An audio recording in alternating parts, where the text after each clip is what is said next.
ছাড়ো, তুমি ছাড়ো না ভাই। ফাটান তো এগুলো, ফাটান ফাটান। ওর ব্যবসা শিখেছি, ফাটান এগুলো, ফাটান। এখানে 100 পিসের বেশি হবে, ফাটান, সব ফাটান, একটাও রাখা যাবে না, সবগুলো ফাটান ভাই, সবগুলো ফাটান।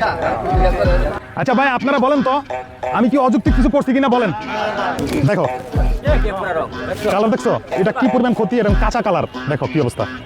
যাই হোক, এটা আসলে একটা সামাজিক ভিডিও, আপনারা অন্য অর্থে নেবেন না।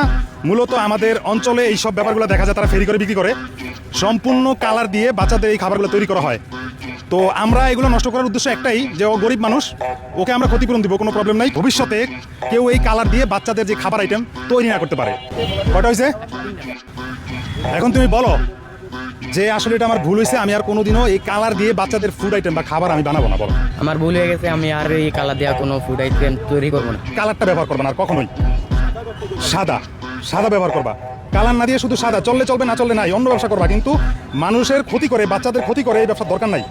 এটা এক ধরনের বিষক্রিয়া, তো এটা কখনই আর এভাবে করা যাবে না। ওকে, যাই হোক, তোমার 102 পিস।